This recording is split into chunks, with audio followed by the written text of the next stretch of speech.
Bir neçə ildir ki, Sumqayıt şəhərində Göyçay, Hiper, Seda Store, Əli 94 və ən ucuz marketlər şəbəkəsi adı altında fəaliyyət göstərən və bu ticarət mərkəzlərinə rəhbərlik edən Vüqar Qələndərovla bağlı dolaşan söz-söhbətlər bugün ölkə gündəmini zəbt etməkdədir. İllərdir qanunsuz əməlləri ilə dövlətə küllü miqdarda ziyan vuran Vüqar Qələndərovun cinayət tərkibli əməlləri cəzasız qalmaqdadır. Yuxarıda adı sadalanan marketlərdə yüzlərlə işçi çalışsa da, Qələndərov yalnız bir neçə satıcı ilə əmək müqaviləsi bağlayıb. Nəticədə hər ay 10 minlərlə vəsait dövlətdən gizlədilərək mənimsənilir.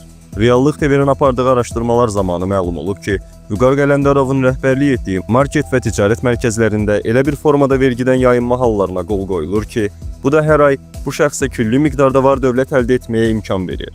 Məsələn, adicə onu qeyd edək ki, Vüqar Qələndərovun sahibi olduğu ən ucuz marketlər şəbəkəsinin ümumi sahəsi 3000 kvadrat kilometrdən artıqdır. 3 mərtəbəli binada yerləşən bu ticarət mərkəzinin zirzəmisində şirniyyat sexi, yuxarı mərtəbəsində ofis və mebel salonları fəaliyyət göstərsə də, bunların heç birinə görə dövlətə vergi ödənilmir.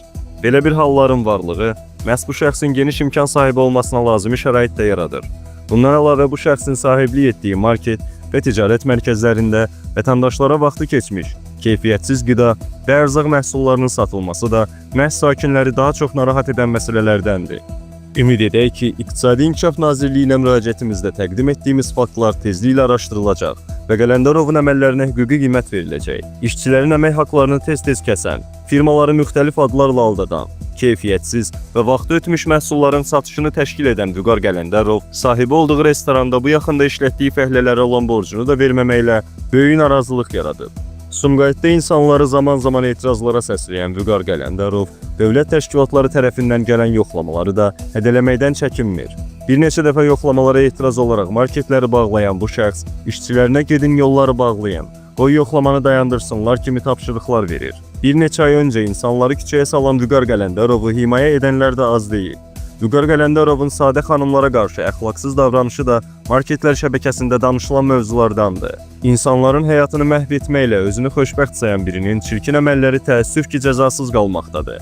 Cinayət tərkibli əməlləri ilə milyonlar qazanan bu şəxsin ölkə rəhbərliyinə qarşı fəaliyyəti də mövcuddur. Radikal müxalifətə yaxınlığı ilə seçilən Qələndərovun digər saxtakarlıqları barədə növbəti materialda tanış ola bilərsiniz.